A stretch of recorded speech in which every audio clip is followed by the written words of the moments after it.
ibintu byakomeye mu burasirazuba bwa Kongo. Umuriro w'amasasu y'M23 na FARDC nawe ifasha mu bice byinshi bya Kivu y'Amajyepfo kuva mu rukira kandi rwo kuri wa kabiri tariki ya 2 Ukuboza 2025. Inyeshyamba zo mutwe AFC M23 zaramukiye mu mirwano ikomeye cyane n'ihuriro ry'ingabo za leta ya Demokarasi ya Kongo mu bice bitandukanye by'intara Kivu y'Amajyepfo.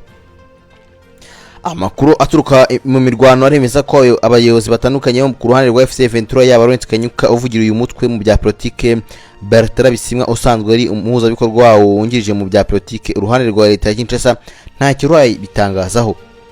Amakuru kandi avuga ko impande zihanganye zatangiye gusakirana amasaha ya saa 9 z'urukerera. Abayobozi kandi bo ku ruhande rw'inyeshya babicishije ku mbuga nkoranyambaga zabo bavuze ko imirwano iri kubera mu bice bya Axe birimo Katogota, Ruvunji, Kikaziba, Haut Plateau, Kasika, Mwega na Chivanga, Bunyakiri. Hose ari kubera imirwano. Izi Axe kandi ziri kuberamo imirwano hari enye zikikije umujyi wa Uvira wa kabiri munini mu ntara Kivu y'Amajyepfo. Yaba Kanyuka Bisimwa bombi kandi batangaje ko ihuriro ry'ingabo za leta ya Kongo Kinshasa arizo zatangiye iriya mirwano ubwo kandi zateraga ibindo bya FC M23. Kanyuka kandi yabinyuje ku rubuga rwa X yavuze ko ibintu byifashe nabi cyane kandi bikomeje no kuzamba umunota kundi, ariko Bisimwa yavuze ko ingabo za FC M23 zirimo kwirwanaho. Kuva kandi Kivu y'Amajyepfo bavuga ko rwose agiye amasezerano muri hagumye kuzangwamo intambara ikomeye. Nuko kandi Kivu y'Amajyepfo none yaramukiye mu mirwano ikomeye mu gihe Perezida Felix Antoine Tshisekedi ari mu yiteguro yo kwerekeza i Washington muri Leta Zunze Ubumwe za Amerika aho agomba gushyira umukoro ku masezerano kwa kandi w'iki cyumweru. Bisa nkaho n'ubundi byagoranye, ariko ibiraba n'ubundi mu gihe Ndayishimiye yavuze ko azahekeza mu nshuti we bikomeye cyane kujya gusinya no masezerano. Perezida Ndayishimiye kandi w'Uburundi yemeje ko ateganya kurikiza Washington DC muri Leta Zunze Ubumwe za Amerika ahazabire umuhango wo kwemeza amasezerano y'amahoro y'u Rwanda na Repubulika ya Demokarasi ya Kongo. Ni umuhango kandi byitezwe ko uza kubera Washington ngo nambwiye kwa kane andi ategerejwe Perezida Paul Kagame na Felix Antoine Tshisekedi na Perezida Donald Trump niwe uzabahuza. Perezida kandi Ndayishimiye mu kiganiro yahaye abanyamakuru kuri wa mbere nkuko nakikugejeho Ukuboza yavuze ko ateganya kwitabira uriya muhango kuko yawutumiwemo. Yaboneyeho kandi gushimira ubutegetsi bwa Amerika ndetse ku imbaraga bagomeje gukoresha cyane mu gukora ikibazo kwituma kijya gukemuka cyangwa se kigana ku musozo. Ndayishimiye aragira ati turashimira cyane imbaraga bwakoresheje ubutegetsi bwa Amerika kunga Kigali na Kinshasa ndetse kandi n'umusaruro umaze kugerwaho na leta ya Demokarasi n'umutwe wa FC M23 mu bice biganiraho idoha. Usibye kandi Perezida w'u Burundi undi bivuga ko azaba ari Washington azitabira umuhango nk'uhamya aby'amasano ni Perezida William Samuel Ruto wa Kenya muri gihe kandi uyoboye umuryango wa Afrika y'Iburasirazuba. Ndayishimiye kandi azitabira umuhango wo kwemeza amasano y'amahoro y'u Rwanda mu gihe u Rwanda rushinja igihugu cye kuba gikomeje kandi kubangamira umutekano w'u Rwanda. Minisitiri w'Abanyamahanga Ambassador Uvira Nduhungirehe mu kwezi gushize yavuze ko mu gihe amasezerano yashyizweho umukono ku itariki ya 27 Kamena ateganya ko impande zayasinye zigomba guhagarika ubushyamirane. Ingabo kandi za leta ya Demokarasi ya Kongo zifatanyije n'iz'Urundi zakomeje kandi bagaba ibitero ku mutwe wa M23 ndetse kandi no ku banyekongo biganjemo aho mu bwoko bw'abanyamurenge, kandi yashinje kandi ingabo z'Urundi kuba zikomeje gufatanya na FDL intambara mu gihe amasezerano ya Washington ateganya ko umutwe ugomba gusenywa burundu. Nubwo bamwe bari muri ibyo byose ariko n'ubundi ni hahandi intambara iracyakomeje kubera ko M23 ikomeje kugabwaho ibitero bikomeye cyane ndetse nayo ikirwanaho bishoboka. Ni mu gihe n'ubundi abakomeje gushyigikira iyi ntambara bakomeza kumenshi mu gihe Ubirigi bugenda bwongera ndetse igihagararo cyabwo ndetse no gukomera kw'igisirikare cyabo mu burasirazuba bwa Demokarasi ya Kongo. Uburundi kandi bukaba ari ihuriro ry'ibikorwa byabo kubera ko Bujumbura ikomeje gushyigikira ndetse igisubizo cya gisirikare cya Perezida Felix Antoine Tshisekedi kandi akaba ari hafi cyane y'akarere karimo amakimbirane. Ububirigi bisa nkaho rero buri kugenda bwarakoze ikibuga cy'indege mu Burundi buhamanura ingabo ndetse n'ibikoresho. Amakuru aturuka kandi mu gisirikare cy'u Burundi yemeza ko guverinoma yabo yemereye mu gihe cy'umwaka wose indege eshatu z'igisirikare zo mu kirere cy'Ububirigi gukoresha ikirere cy'u Burundi kandi zikagwa ku kibuga cy'indege cya Bujumbura kugeza 2026. Ku itariki 13 kandi Ugushyingo Minisiteri y'Abanyamahanga yohereje Minisiteri y'Ibikorwa Remezo n'ubwikorezi ibaruwa ivuga ko Minisiteri y'Ingabo yemeye iki cyemezo. Bikaba kandi bibaye ku nshuro ya mbere Uburundi kandi butanga uburenganzira nk'ubwo ku indege za gisirikare z'Ububirigi ngo zigwe ku kibuga cyabo. Iki cyemezo kandi nk'uko inkuru dukesha The Great Lake Eyes ivuga cyerekana ko Ububirigi bugamije kongera ibikorwa bya gisirikare mu karere k'ibiyaga bigari bya Afurika cyane cyane muri Demokarasi ya Kongo binyuze mu Burundi. Ibi kandi ntibitangaje cyane kubera ko ingendo z'indege z'ingabo zigwanira mu kirere ziherutse kandi mu Burundi no muri Asazuba bwa Demokarasi ya Kongo zisobanuye byinshi kuko intambara iri kujyamira ari nyinshi kandi bigaragara ko izatinda.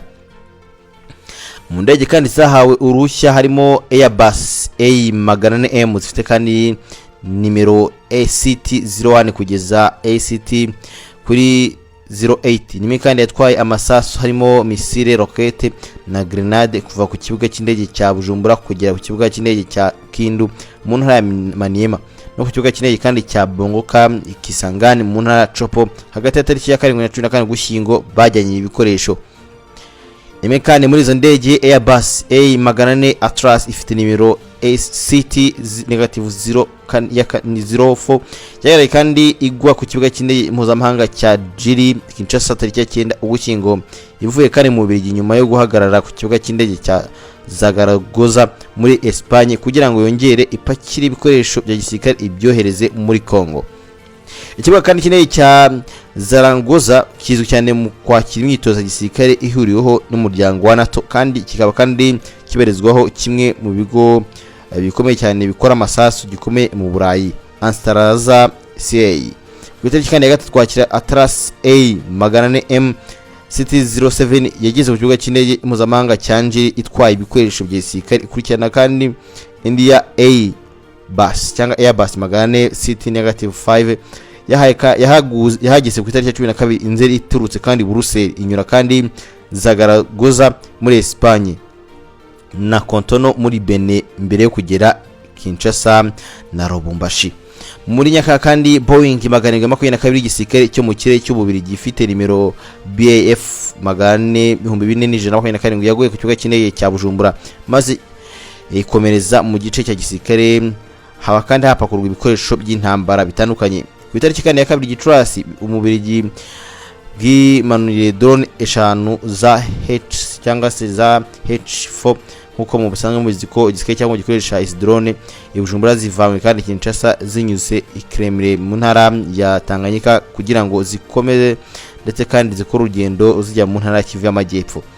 Ku itariki kandi ya 22 Gicurasi indege ya A400M ifite nimero CT-04 yahagurutse Lubumbashi yerekeza ibujumbura hamwe n'abasirikare 11 babirigi. Nubo kandi indege yari ifite uruhushya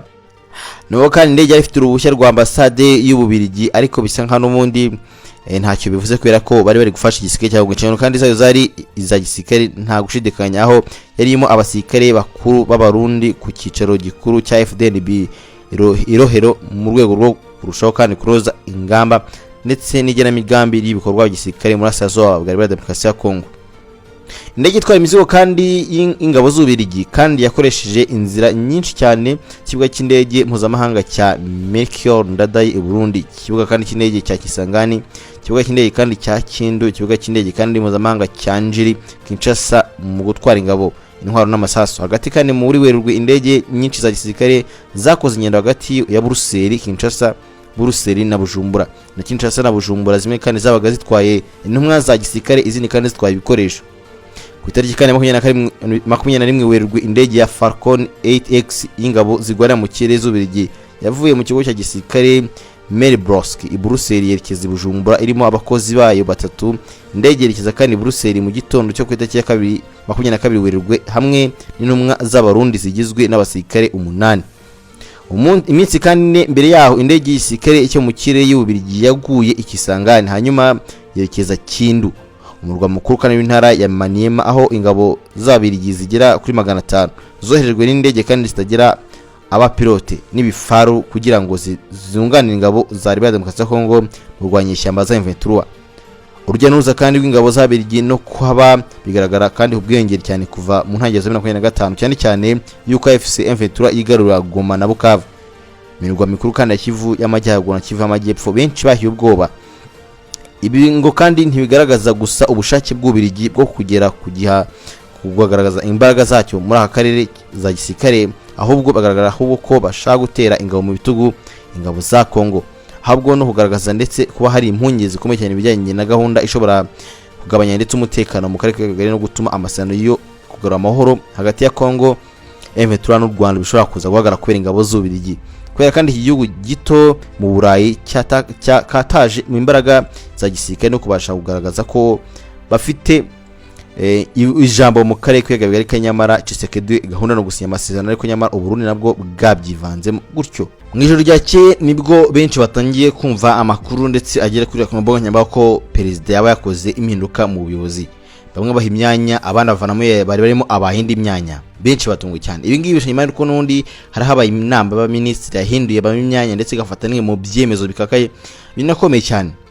None uyu munsi none hari bamwe bahindura imyanya bahabwa indi myanya yo kuyobora, bamwe bagirwa minisitiri. Ngo byagenze gute rero? Perezida Kagame kandi yakoze impinduka muri guverinoma aho Dr Therese Ford Ndabamenye yagizwe minisitiri w'ubuhinzi n'ubworozi, mu gihe Dr Usta Kayitesi yagizwe umunyamabanga wa leta muri minisiteri y'ububanyi n'amahanga, asimbuye General Iteye James Kabarebe wagizwe umujyanama mukuru mu by'umutekano muri perezidansi ya Repubulika. Ne byatangajwe kandi mu itangazo ryaturutse mu biro bya minisitiri w'intebe kuri wa mbere Ukuboza 2025 ushize mu ijoro ryakeye, rigaragaza ko abayobozi batandukanye bashyizwe mu myanya na perezida wa Repubulika. Mu bandi bayobozi kandi bashyizwe mu myanya harimo Solange Uwituze wagizwe umunyamabanga wa leta muri Minagiri, naho Dr Murigande Charles yagizwe umusenateri asimbuye Dr Kayitesi wajyanwe muri Minafete. Dr Therese Ford Ndabamenye wagizwe minisitiri w'ubuhinzi n'ubworozi yarasanzwe kandi umunyamabanga wa leta muri iyo ministeri. Umwanya kandi yagiye havuye kuba umuyobozi mukuru w'ikigo cy'igihugu gishinzwe guteza imbere ubuhinzi n'ubworozi RAB kuva ku itariki ya 2 Werurwe 2023. Dr Kandi Ndabamenye yabaye umujyanama mukuru muri Minagiri, anakora kandi imirimo itandukanye muri RAB, aho kandi yayoboye ishami rishinzwe umusaruro w'ibikomoka ku buhinzi n'ubworozi n'ibiribwa, bisa nkaho nyine ari ibintu yakoze cyane. Yabaye kandi perezida w'inama y'ubuyobozi bw'ikigo cy'igihugu gishinzwe kurengera ibidukikije REMA, abakaye na perezida w'inama njyanama y'akarere ka Nyamasheke. Afite kandi impamyabumenyi y'ikirenga mu cyiciro cya 3 cya kaminuza mu bijyanye n'ubumenyi bw'ubutaka. Dr Solange Uwituze wagizwe umunyamabanga wa leta muri Minagiri, asimbuye Dr Kandi Ndabamenye yarasanzwe kandi umuyobozi mukuru w'agateganyo w'icyo kigo gishinzwe kandi guteza imbere ubuhinzi n'ubworozi RAB. Umwanya kandi yagiyeho n'ubundi asimbuye Dr Ndabamenye wari ugiye muri guverinoma, mu gihe kandi we yarasanzwe ari umuyobozi mukuru wungirije. Dr Kandi Uwituze asanzwe kandi ari mu nama y'ubuyobozi bwa Gabiro Agreed Hub Business Limited, ndetse kandi akaba ari n'umuyobozi wungirije w'inama y'ubuyobozi bwa Gako Meat Company Limited, ari no mu nama kandi y'ubuyobozi bwa RDB, ndetse kandi akaba ari no mu bashinzwe Rwanda Academy of Science RS. Asa nkaho ari umuyobozi wundi yarasanzwe afite ibindi bintu ayobora. Gusa Dr Usta Kayitesi wagizwe umunyamabanga wa leta muri Minafete yarasanzwe kandi ari umusenateri anayoboye kandi komisiyo ya politike n'imiyoborere. Yasibika General Iteye James Kabarebe wagizwe umunyanama mukuru mu by'umutekano muri presidency. Dr Kayitesi kandi Usta yabaye umuyobozi mukuru w'urwego rw'igihugu rw'imiyoborere RGB kuva muri Nyakanga 2019 kugeza muri Kanama 2024, asimbuye kandi na Dr Doris Ukeza Picard. Mbere kandi yo kujya muri izo nshingano nawe Dr Kayitesi yari umuyobozi mukuru wungirije w'urwo rwego. Dr Usta Kayitesi afite kandi impamyabumenyi y'ikirenga mu by'amategeko, yabaye kandi umwarimu mu cyahoze ari kaminuza nkuru y'u Rwanda NOL, aba kandi umuyobozi mukuru wa kaminuza y'u Rwanda Koleje y'ubugeni n'ubumenyi rusange KSS, ari naho kandi yakoraga. Yari kandi umwe mu bakomiseri barindwi bari baragize komisiyo ishinzwe gufasha inteko nshinga amategeko kuvugurura itegeko nshinga nk'uko byari bisanzwe, ariko byanasabwe n'inama ya minisitiri yateranye kwa 9 Nzeri 2025. Icyo gihe kandi vice perezida w'iyo komisiyo niwe bahise bagira. Undi bayihawe umwanya ni General Iteye James Kabarebe wagizwe umujyanama mukuru mu by'umutekano muri perezidansi ya Repubulika. Ni narebonye kandi muri politike y'igihugu kuko yahoze akora imirimo itandukanye haba mu gisirikare ndetse no muri guverinoma muri rusange. Kwa 27 Nzeri nibwo General Iteye James Kabarebe wari usanzwe ari umujyanama wa perezida Repubulika mu by'umutekano yagizwe umunyamabanga wa leta ushinzwe ubutwererane bw'akarere muri minisiteri y'ububanyi n'amahanga. General Iteye James Kabarebe kandi yamenyekanye cyane ubwo yari umugaba mukuru w'ingabo z'u Rwanda. Umwanya kandi yabayeho imyaka 8 kuva mu mwaka wa 2000 kugeza 2010. Ibintu kandi byanatumye agira umwihariko cyane no kuba ari wa mbere watinze kuri uyu mwanya. Yabonye kandi zo mu cyama cya 1959 avukira muri Uganda, kibe kandi n'abandi banyarwanda benshi cyane bari impunzi icyiciro cya kabiri kandi cy'amashuri yisumbuye yakize muri St Henry College Kitovu. Amasomo kandi yakomereje muri kaminuza ya Makerere aho yakuye impamyabumenyi mu bijyanye n'ubukungu na politiki. General kandi Leta James Kabarebe yagiye kandi mu kiruko cy'izabukuru ari umwe mu basirikare bafite ipeti rya 4 Star General y'u Rwanda mu bashinari u Rwanda rwa rufite icyo gihe. Dr Murigande Charles nundi nawe wahawe umwanya wagizwe umusenateri asimbuye Dr Usta Kayitesi wagiye muri guverinoma ni kandi narayibonye muri politike y'u Rwanda kuko yakoze muri guverinoma mu myanya itandukanye ndetse kandi ahagararira igihugu mu mahanga mbere yuko ajya mu kiruko cy'izabukuru 2020. Murigande kandi afite impamyabumenyi y'ikirenga ba PhD mu mibare yakuye kandi muri kaminuza Notre Dame de la Paix muri Namur mu Bubiligi. Yakoreye kandi igihugu imirimo inyuranye aho kandi kuva mu mwaka wa 1994 yari umujyanama wa perezida wa Republika ushinzwe ububanyi n'amahanga.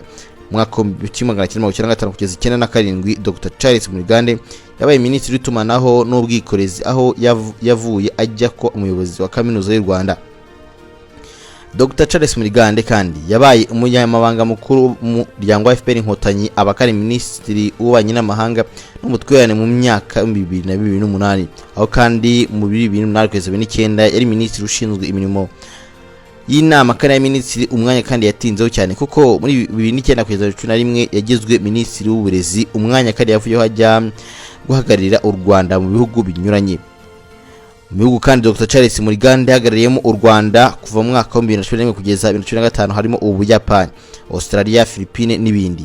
Muri Kamena kandi 2016 nibwo Dr Charles Murigande yahawe inshingano z'ubuyobozi wungirije wa kaminuza y'u Rwanda ushinzwe iterambere naho yasoreje kandi imirimo ye ajya mu kiruko cy'izabukuru. Benshi rero bari bafite amatsiko yo kumenya ngo abagiye kuri imyanya ni bantu ki asubundi bameze bate bakoze mihe mirimo asundi bazwiho iki kidasanzwe. Ndakeka mwasobanukiwe. Abenshi rero batunguye nuko ibingibi Perezida Kagame yabikoze kuko baheruka cyane kuri Leta General James Kabarebe benshi bamuziho cyane ko yigeze kuba n'umundi umunyamabanga wa perezida mu by'umutekano ariko uyu munsi benshi batunguwe no kumubona n'ubundi yongeye guhabwa undi mwanya wenda kumera nk'uwo n'ubundi kubera ko uyu mugabo ntasanzwe afite ubunararibonye bukomeye cyane mu gisirikare mu by'umutekano kandi bihambaye ko hari byinshi yize azi ndetse no kuva kera kuko uyu mugabo yakoze mu by'umutekano kuva kera cyane kuva mu myaka kera ko yize igisirikare kigiye mu cyane akiri muto bishoboka.